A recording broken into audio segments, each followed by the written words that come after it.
Hey folks, it's the Buckeye Blitz. I'm Tito, Jeff Thitoff. I'm on the X at @ThitHappens. I just realized I'm wearing a green shirt. Probably a bad idea for Notre Dame week for Ohio State guy to wear a green shirt here on the Buckeye Daily Blitz, but I'm doing it now. I won't do it when I do the crossover podcast with my cousin RPT, who does the Notre Dame, the Fighting Irish Daily Blitz. We're going to do one of those though coming up to preview the game. By the way, follow me on the X at @ThitHappens. Go to fanstreamsports.com. It's our website. Also, download the app on Apple and Android.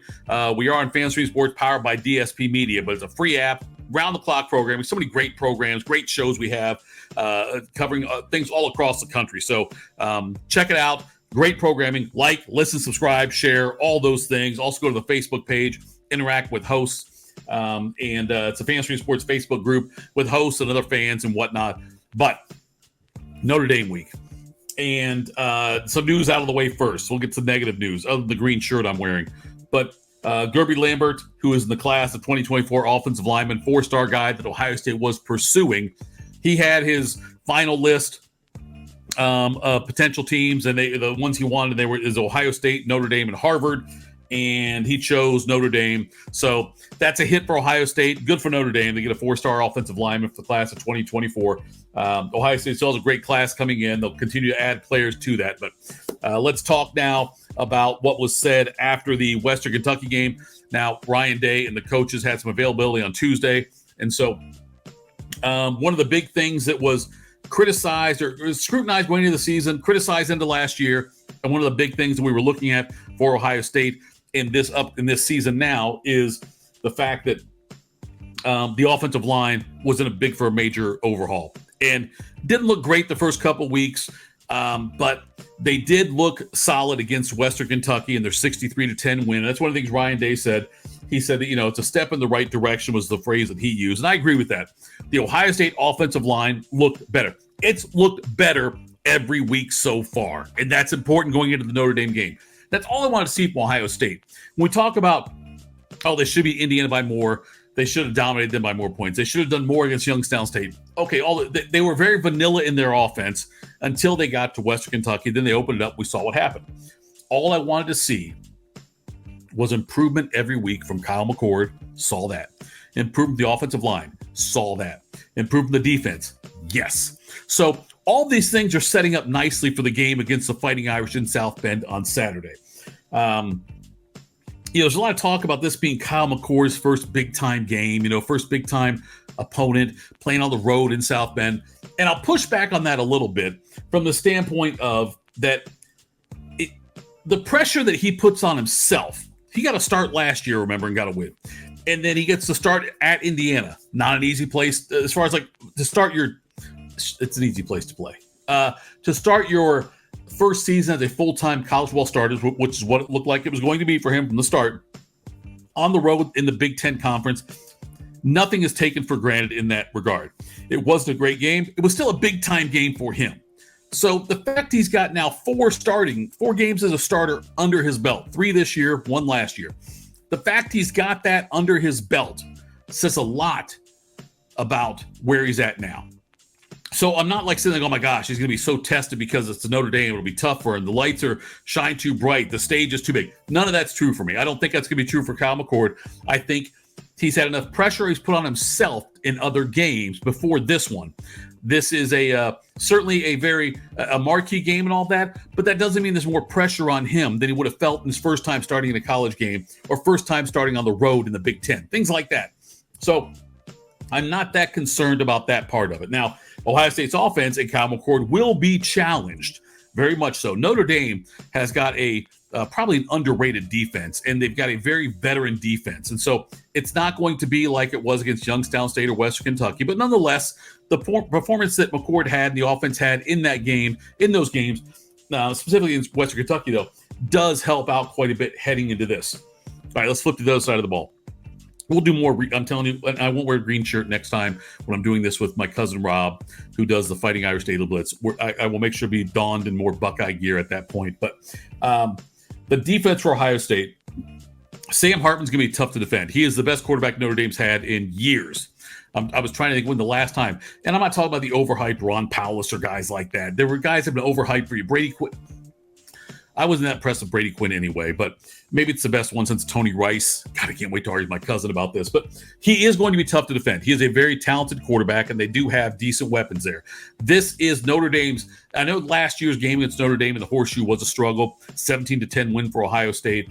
Although the Buckeyes won by 7, the game felt like the gap was wider than that, in my opinion.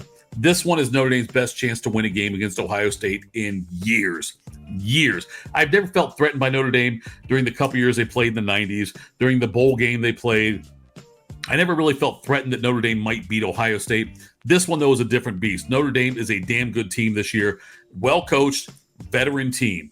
And Sam Hartman's a big part of that. Jim Knowles was asked about the plan for defense, and one of the things he said was that he's not planning on changing up how they rotate players in and out on the defensive line. That looks like that's going to stay the same. He just said, look, we want fresh guys in there, and they do have depth along the defensive line. Fresh guys in there, rotate them out still like they have in other games, and you're not going to lose a lot depending on who goes in, who comes out. But that's Jim Knowles' plan right now for the Buckeyes heading into the game against Notre Dame. One of the big things, though, and again, there'll be more about this later on, but Notre Dame's ability to be successful in the play action pass is something Ohio State's got to watch for. And that's something we're working on a lot this week, I'm sure, is how to defend Notre Dame's play, because Notre Dame's got a great running game, and Hartman can beat you with his arm. So they have to figure out a way to neutralize the play action pass by Notre Dame and what they do there. So it should be a lot of fun. Like I said, there'll be a bigger preview tomorrow that'll come out, I guess, on Friday.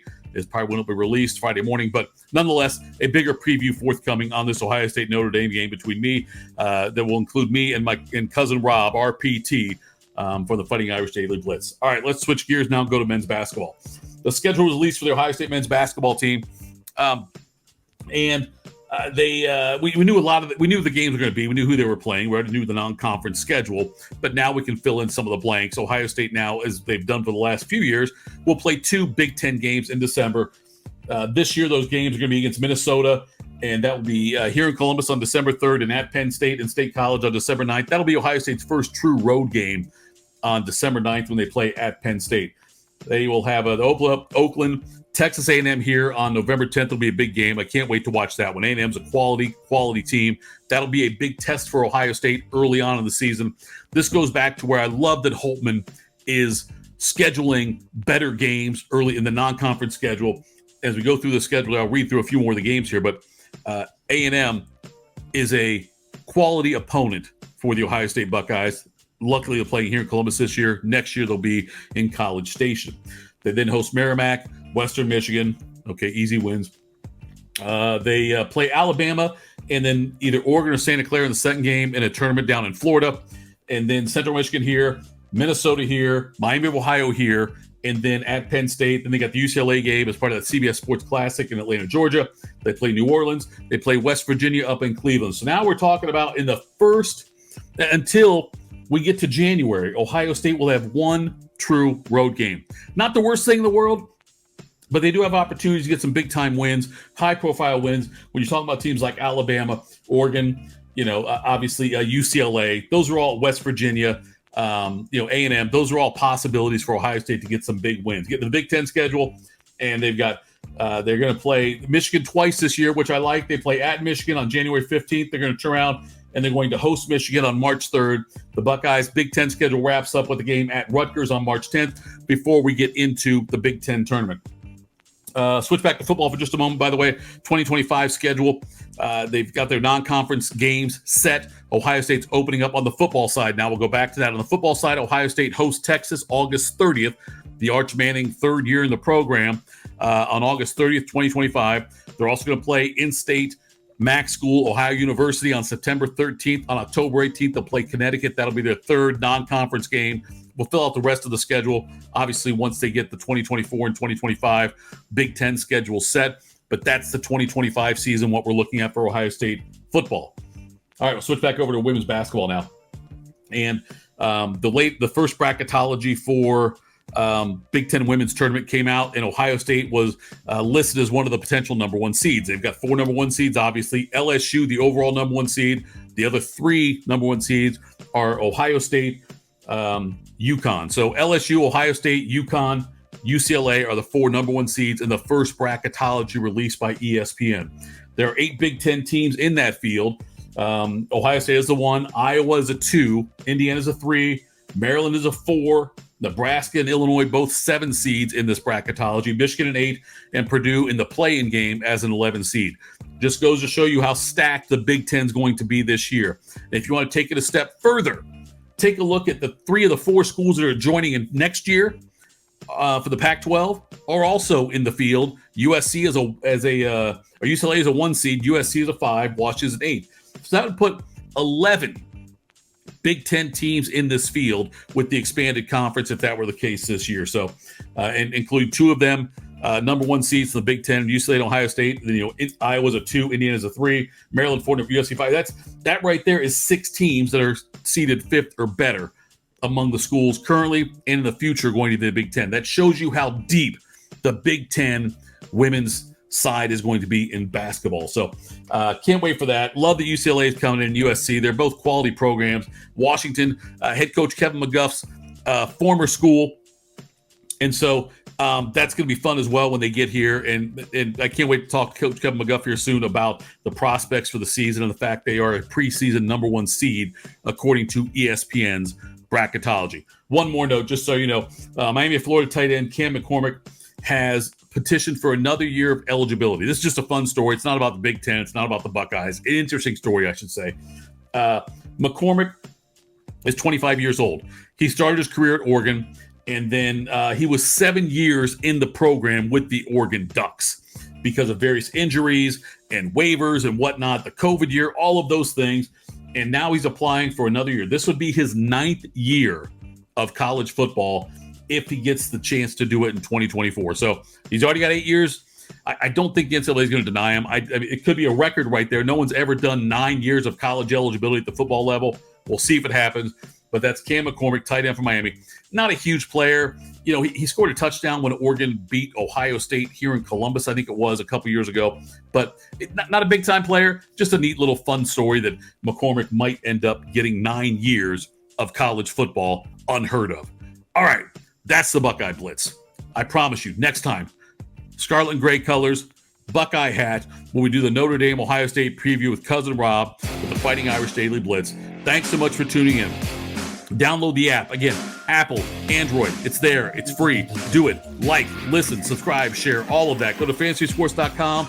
Go to the Facebook page. This has been the Buckeye Daily Blitz. Follow me on the X @ThatHappens. Have a great day.